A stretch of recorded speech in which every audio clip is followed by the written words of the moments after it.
Et je me bats pour tous les Congolais, quel que soit le bord et quel que soit le passé des personnes. Et je regarde les actes qui sont commis par les Congolais, le Congo particulièrement, le pouvoir en place, et je me prononce par rapport à ces actes-là.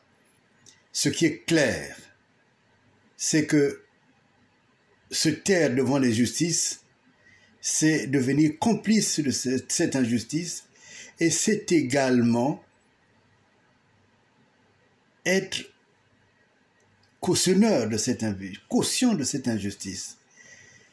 Il se trouve que je viens d'être saisi d'une affaire, d'une convocation qui a été envoyée par l'officier de police judiciaire du commissariat de Mongali, qui convoque pour le lundi 11 à 10h30 une Congolaise. Et ce qui est curieux déjà dans la convocation, elle est convoquée comme la maman de M. Bitumba André, très connu sous le nom de Mona Faye. Et son nom n'est même pas indiqué sur la convocation. C'est-à-dire qu'elle doit répondre des délits, s'il y en a eu, commis par son fils qui réside en France.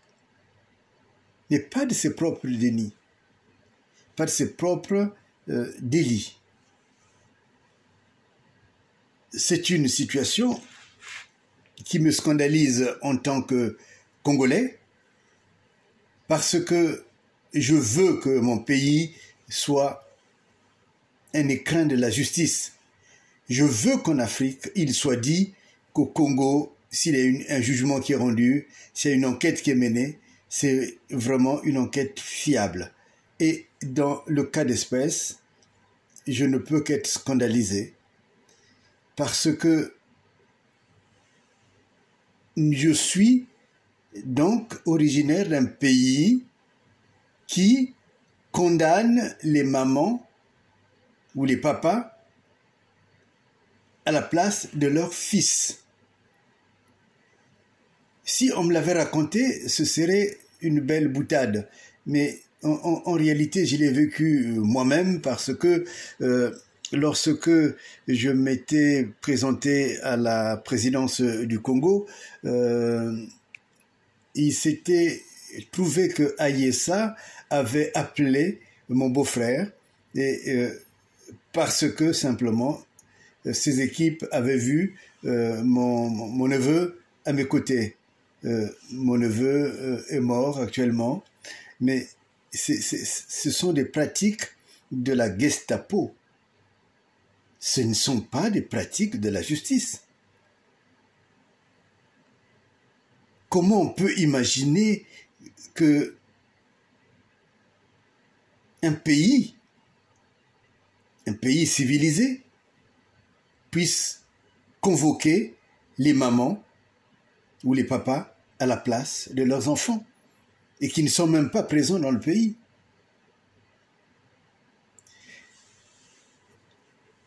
En tant qu'avocat, il est bien entendu qu'une telle procédure, elle est nulle et non avenue, et il n'y a aucune raison. J'espère que la famille trouvera un avocat sérieux qui peut, disons, combattre une telle manière de procéder.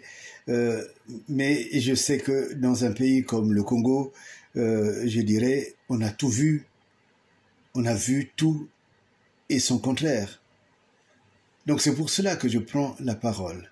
Je prends la parole pour d'abord alerter Sassou, dire à Sassou, je crois qu'il y a des limites qui sont dépassées. Il faut arrêter ce type de procédure. Cette manière d'intimider la population, d'angoisser la population. Cette histoire de DGSE, je sais pas comment vous les appelez, c'est pas de la justice. Ce ne sont même pas des enquêtes.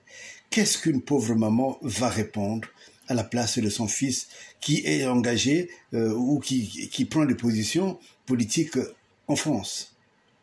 Qu'est-ce qu'elle va répondre? Et il est évident qu'en faisant cela, on traumatise toute une famille. Et je comprends la mécanique du traumatisme qui est infligé à la population. Une population qui ne peut même plus se lever, qui ne peut même plus oser dire que ce que vous faites n'est pas juste. Eh bien, ce que la population ne fera pas, moi, je le dis. J'ai dit au ministre de la Justice du Congo qu'il s'agit là des procédés qui sont archaïques.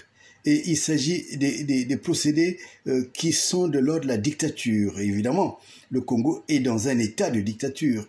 Mais ce n'est pas parce que vous avez cette mentalité-là qu'il faut continuer à la propager. Donc, je demande au ministre de la Justice, je demande à Nguesso Sassou, je demande à ce que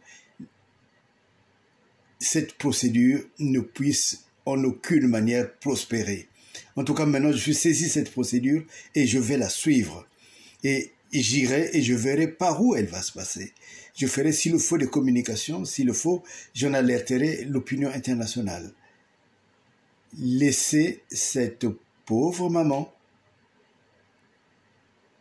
arrêtez de la traumatiser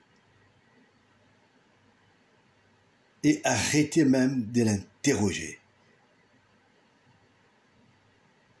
La prochaine fois, si ça se produisait, je dirais le nom de l'officier de police judiciaire. En tout cas, monsieur qui vous prétendez être le ministre de la Justice du Congo, il s'agit là d'un cas très grave, d'une violation manifeste des droits les plus élémentaires, les droits de l'homme. Cette maman doit être mise en sécurité.